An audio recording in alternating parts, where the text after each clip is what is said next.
Across the 13th century, one name terrified the world: the Mongols.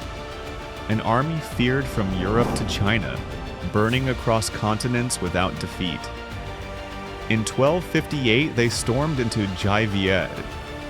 The Vietnamese fought with war elephants and river fleets, but the Mongols crushed them. The capital, Thung Long, fell within days. It seemed over.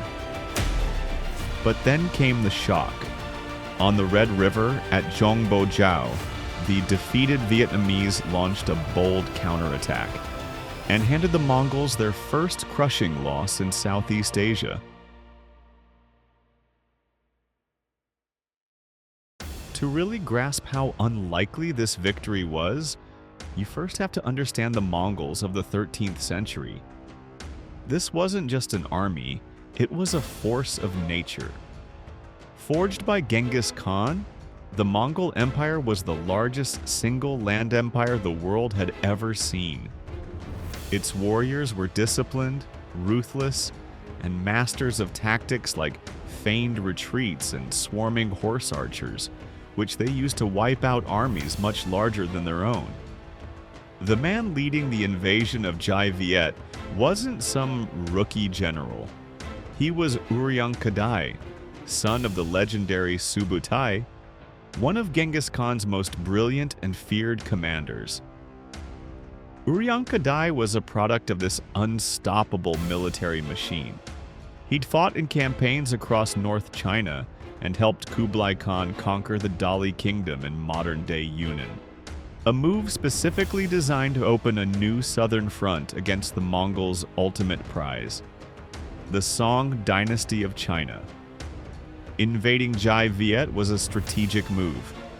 The Great Khan, Mongol, was planning a massive multi-sided assault on the Song, and Uriyangqadai's job was to punch through Đại Việt and create a southern pincer to crush the last major power standing in China.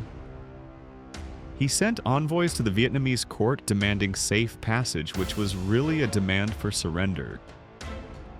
He brought with him an army of several thousand elite Mongol cavalry, backed by roughly 10,000 to 20,000 troops from the newly conquered Dali, modern estimates vary.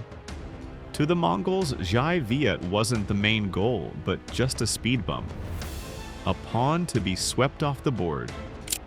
South of the massive Mongol Empire lay the kingdom of Đại Việt, ruled by the Tran dynasty. Compared to the world-spanning empire on its border, Đại Việt was small, almost an afterthought. Its ruler, Emperor Trần Thái Tông, now faced a terrifying choice.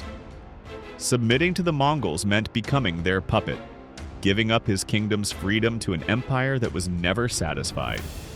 But resisting, that looked like suicide. And yet, he chose to resist. When Uriyangqadai's envoys showed up demanding he bend the knee, Trần Thái Tông had them thrown in prison.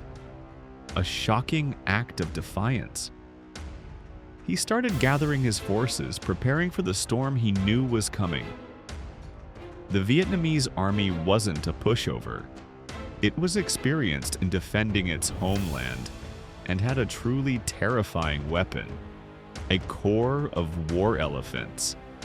In the thick terrain of Southeast Asia, these living tanks could be devastating, able to smash through enemy lines and cause absolute terror. But how could this little kingdom, a name barely known on the world stage, possibly stand up to the conquerors of much of Persia, northern China, and parts of Russia? The emperor's decision to fight was a wild gamble. He was betting the very existence of his nation on the hope that the world's greatest fighting force could somehow be stopped. The stage was set for a classic showdown, a global superpower versus a small kingdom fighting for its life. In late 1257, the Mongol invasion began. Uriyangqadai's forces swept down from Yunnan into northern Đại Việt. Emperor Trần Thái Tông, showing incredible courage, personally led his army to meet the invaders. riding his own war elephant at the head of his troops. The two armies finally clashed on January 17, 1258, at the Battle of Bien Nguyen. This is where the Vietnamese unleashed their elephants, hoping to shock the Mongol lines into breaking. But the Mongols were masters of adaptation. Uriyangqadai and his son, Aju, had a plan. They didn't even try to meet the elephant charge head-on. Instead, they ordered their archers to ignore the soldiers on top and aim for the animals themselves, peppering their less armored feet and legs with arrows. The result was a catastrophe. Maddened with pain and terror, the elephants panicked. They spun around and rampaged uncontrollably, not through the Mongol lines, but straight back into their own Vietnamese ranks, trampling soldiers and destroying their formations. The weapon that was supposed to be Jai Viet's greatest advantage became the cause of its own downfall. The Vietnamese line collapsed into chaos. In the panic, Emperor Trần Thái Tông himself was nearly captured and barely escaped by boat after a desperate last stand by his loyal general, Lê Thanh. The army was broken. The road to the capital was now wide open. Just 5 days after the disaster at Bien Nguyen, Uriyangqadai's army marched into the capital city of Thăng Long, modern-day Hanoi. They expected to find the royal court, loot the city, and accept the kingdom's formal surrender. What they found instead was an eerie silence. The city was a ghost town. Emperor Trần Thái Tông had rolled out a radical strategy, one that would become a trademark of Vietnamese resistance for centuries. Vuong Công Nha Trong, or empty gardens, vacant houses. Knowing the capital would likely fall, he had ordered a massive evacuation. The court, the people, the food, everything of value was moved out. While the evacuation was a desperate scramble, it worked. The Mongols had captured a city, but they had conquered nothing. They found no supplies for their army and no leaders to force into surrender. One of their own envoys, who had been imprisoned in the city, was found dead. Now, the Mongols' own strengths started turning against them. Their army, built for speed on the open plains, was getting bogged down in a hot, humid, and hostile land. The tropical heat was brutal, and diseases started tearing through their ranks. Their whole strategy depended on living off the land, but the scorched earth tactic left them with nothing to eat. Meanwhile, small Vietnamese guerrilla units constantly attacked their patrols, striking from the jungles and swamps before vanishing again. The Mongol war machine was powerful, but it was being slowly bled dry, fighting not just an army, but an entire population and the land itself. Uriyangqadai's army was in a tough spot. They held the capital, but they were getting weaker every single day.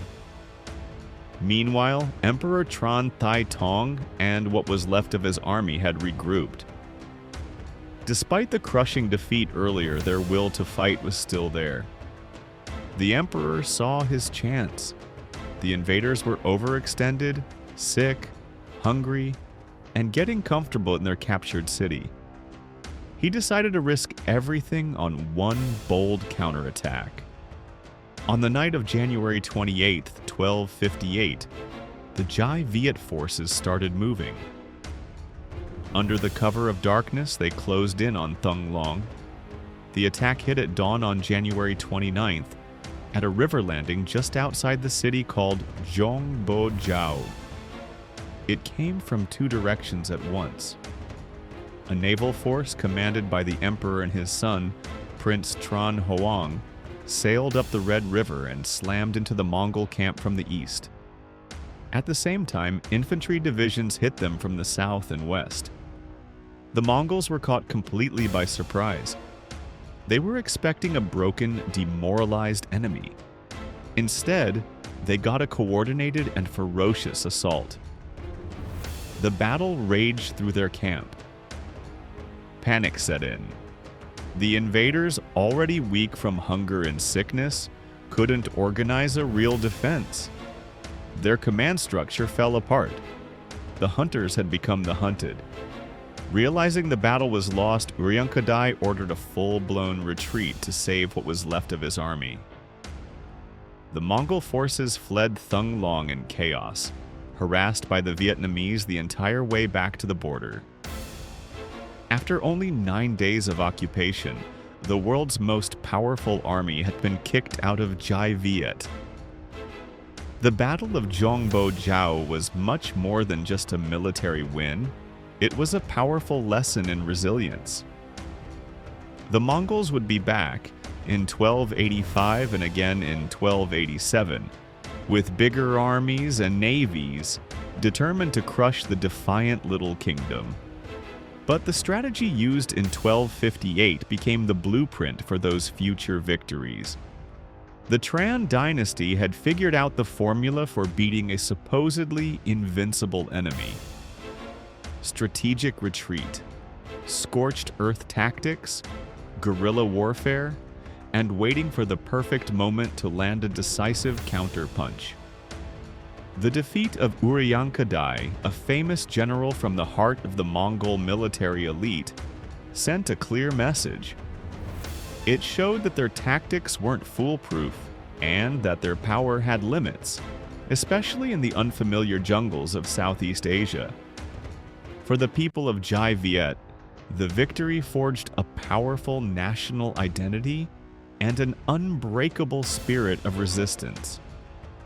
Emperor Trần Thái Tông, who led from the front, retreated when he had to, and then orchestrated a brilliant comeback, had proven that real leadership isn't about never falling. It's about getting back up, stronger than before. The triumph at Zhongbo ensured Đại Việt would stay free and became a legendary epic in the history of a nation that simply refused to be conquered.